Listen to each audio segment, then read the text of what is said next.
Good evening students, welcome to my YouTube channel M study point. और आज आपके लिए लेके आए हैं मेंडल के संकर नियम, जो कि आपका क्लास 10th और क्लास 12 दोनों में ही आता है और दोनों ही बुकों में दे रखा है। काफी इंपॉर्टेंट है। तो जो आपका मेंडल ने जेनेटिक्स के बारे में बताया था कि एक पीढ़ी से दूसरी पीढ़ी में जाने वाले लक्षणों को ही क्या कहा गया, आपका अनुवांशिकी कहा गया। तो आपका 12th क्लास में 5th चैप्टर है ये, वंशागति एवं विभिन्नता के सिद्धांत। ठीक है। तो आइए हम सबसे पहले समझते हैं मेंडल के नियम का प्रयोग समझते हैं। ठीक है। तो हमारा क्या है, मेंडल ने पहले एक संकरण का प्रयोग किया और उसके बाद द्विसंकरण का प्रयोग किया। ठीक है। तो हम इस वीडियो में समझेंगे एक संकरण का नियम। देखिए, आपका मेंडल साहब ने पाइथम सेटाइम मटर के पौधे पर ही क्या किया, प्रयोग किया। और मटर का पौधा इसलिए प्रयोग किया क्योंकि उसमें सभी की सभी क्या है, गुण लक्षण थे और स्वयं परागण होने की क्षमता अधिक थी। ठीक है। तो पाइथम सेटाइवम आपका मटर का वनस्पतिक नाम है जो आपका पूछा जाता है। अब हम चलते हैं एक संकट का नियम। एक संकट इसलिए बोलते हैं क्योंकि इसने मेंडल ने आपका सात लक्षण दिए थे। सात लक्षण दिए थे प्रभावी अप्रभावी के रूप में। तो हम यहाँ पर एक लक्षण के बारे में पढ़ेंगे, लंबाई। लंबाई के बारे में पढ़ेंगे। ठीक है। लंबाई का एक लक्षण लिया उन्होंने, एक कैपिटल टी। कैपिटल टी ये आपका क्या है, प्रभावी पौधा है। प्रभावी लंबा पौधा, लंबा पौधा। ठीक है। कैसा है, प्रभावी है और लंबा है। ये आपका दूसरा पौधा है स्मॉल टी। स्मॉल टी ये आपका अप्रभावी है। अप्रभावी। और कैसा है, बोना पौधा। बोना पौधा। ठीक है। इसको 2n, आपके इसमें 2n, 2n मतलब डिप्लॉयड। डिप्लॉयड इसको बोलते हैं द्विगुणित। ठीक है। मैं एक ही बार में एक साइड में ही सारे नाम लिख दूंगा जिससे कि आपको समझ में आएगा, दूसरी टाइम में हमारा टाइम भी बचेगा। तो आइए, यहाँ पर लगता है पृथक्करण का नियम। पृथक्करण का नियम क्या होता है आपका, ये अलग अलग जो कारक हैं। भाई मेंडल साहब ने सबसे पहले जीन को क्या कहा, कारक माना, क्योंकि जीन की वह शब्द का प्रयोग ही नहीं हुआ। फिर बाद में ये जीन बोलने लगे इनको। तो यहाँ पर ये आधे आधे भागों में बंट गया ना, तो ये क्या है, अर्धसूत्री वयन होगा। अर्धसूत्री विभाजन हुआ, सेल वाले चैप्टर में है। ठीक है। तो आपका यहाँ पर क्या है, ये आगे आधे आधे भागों में बट गया, ये एन में यहाँ आ गया और एन में यहाँ आ गया, क्योंकि यहाँ 2n ले रहे थे ना, तो 2n से आपका एन इधर आ गया, एन इधर आ गया, मतलब T capital T capital T. ये आपका पृथक्करण का नियम होगा। एक नियम होगा किसका, आपका मेंडल का। मेंडल ने 3 नियम दिए थे, उन तीनों नियम में से आपका यहाँ पर समझाते हुए चलेंगे। तो यहाँ पर ये स्मॉल टी, यहाँ पर स्मॉल टी, ये दोनों ही भागों में बट गए ना। तो यहां से आपका इसने इसके साथ क्रॉस किया। ठीक है। तो पहले इनको नाम जान लेते हैं, इनको नाम क्या बोलेंगे, युग्मक बोलेंगे ना, युग्मक, गैमीट्स। गैमीट बोलेंगे और वही ये नर है। ठीक है। इसको मेल माना है हमने, क्या माना है, मेल माना है। इसको हमने फीमेल माना है। ठीक है। जरूरी नहीं है कि ये ऐसे ही होते हैं, इसको हम चाहे मेल मान सकते हैं, इसको फीमेल मान सकते हैं, इसको मेल मान सकते हैं, इसको मेल मान सकते हैं, इसको फीमेल, आप किसी भी तरह से इसमें क्रॉस करा सकते हैं। ठीक है। तो यहां पर आपका ये इसने इसके साथ संलयन किया, कॉन्ग्रुएंट किया। यहां से कैपिटल टी स्मॉल टी बना, यहां से कैपिटल टी स्मॉल टी बना। यहां से इसने टी के साथ किया तो कैपिटल टी स्मॉल टी, इसने इसके साथ किया कैपिटल टी स्मॉल टी। अब देखिए, ये F1 पीढ़ी चल रही है।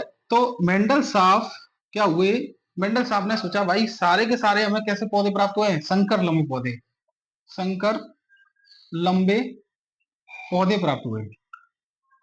पौधे प्राप्त हुए, संकर लंबे पौधे प्राप्त हुए। क्योंकि लंबे क्यों बोला, क्योंकि यहाँ पर एक प्रभावी जीन है, एक अप्रभावी है। ठीक है। यहाँ पे भी एक प्रभावी है, एक अप्रभावी है।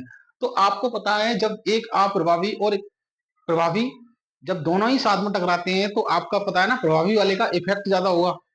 प्रभावी वाले का क्या हुआ, इफेक्ट ज्यादा हुआ, इसीलिए इसको संकर लंबे पौधे माना गया है।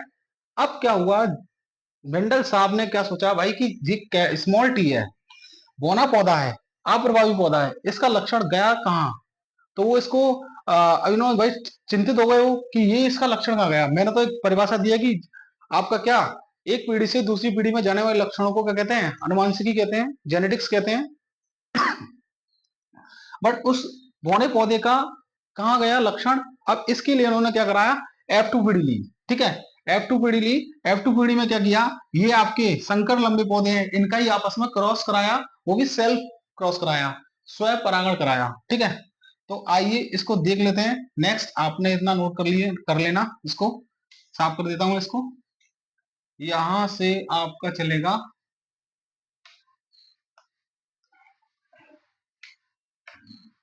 F2 पीढ़ी चलेगी, यहां से हम F2 पीढ़ी को चलेंगे।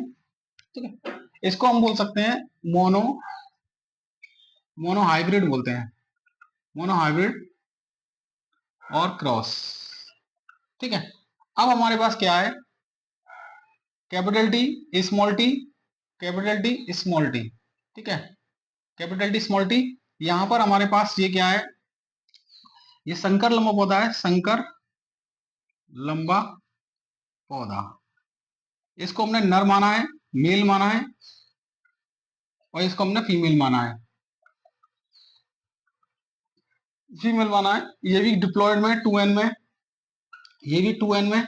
ठीक है, अब इसको हमने क्या करा, इसका क्रॉस कराया, मतलब ये पृथक्करण किया, तो कैपिटल टी स्मॉल टी,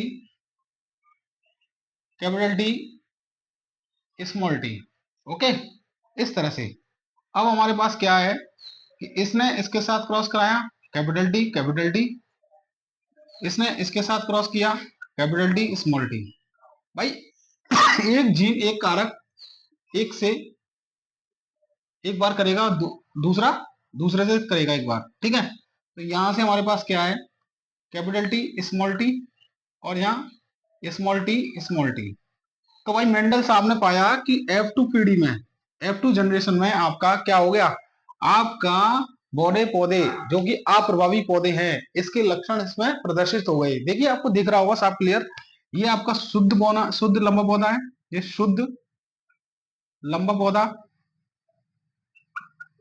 और ये दोनों कैसे हैं, आपके संकर लंबे पौधे हैं। ये कैसे हैं, संकर लंबे पौधे हैं। और ये आपका क्या है, बौना पौधा है, बौना पौधा, बौना पौधा। आई होप आपको इतना समझ में आया होगा। ठीक है, तो यहाँ पर मेंडल साहब ने बौने पौधा खोज लिया, तो इन्होंने इनका जो एक्सपेरिमेंट था, तो वो क्या हो गया, सिद्ध हो गया कि एक पीढ़ी से दूसरी पीढ़ी में जाना क्या होता है, अनुवांशिकता के लक्षण है। ठीक है, तो ये इन्होंने ये प्रयोग करके कर लिया। अब देखिए यहाँ पर हम क्या लक्षण प्रारूप देख लेते हैं, क्या देख लेते हैं, लक्षण प्रारूप। लक्षण प्रारूप, ये क्वेश्चन ऑब्जेक्टिव में पूछा जाता है, लक्षण प्रारूप कैसा होता है। तो देखिए यहाँ पर हमारे लंबे लंबे पौधे हैं, ये लंबे लंबे पौधे का कितना अनुपात है, तीन, तीन लंबे पौधे हैं, और एक हमारे पास क्या है, एक बौना पौधा है। आई होप आपको समझ में आया होगा, ये आपका रेशियो आया है 3:1। ठीक है, 3:1 हो गया। तो आपका क्या लक्षण प्रारूप है, तीन लंबे पौधे हैं और एक कैसा है, बौना पौधा है। नेक्स्ट आपका क्या है, जीन प्रारूप को देख लेंगे। जीन प्रारूप, जीन प्रारूप, जीन प्रारूप में क्या होता है, हम सबसे पहले देखते हैं जीन। जीन में देखिए सबसे पहले हमारे पास एक शुद्ध लंबा पौधा है, तो एक शुद्ध लंबा पौधा हो गया हमारे पास। दो संकर लंबे पौधे हैं, तो दो संकर लंबे पौधे हो गए।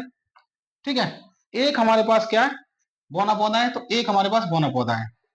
तो आपको ये जीन प्रारूप और लक्षण प्रारूप आपके ऑब्जेक्टिव में धर धर के पूछे जाते हैं, बहुत नीट में भी ये क्वेश्चन पूछा जाता है।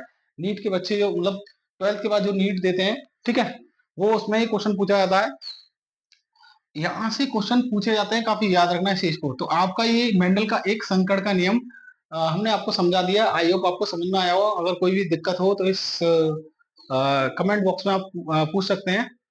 ठीक है, तो ये आपका मेंडल का एक संकड़ का नियम कंप्लीट हो गया। अब हम आपको बताएंगे दूसरे संकड़ का नियम नेक्स्ट वीडियो में। ठीक है।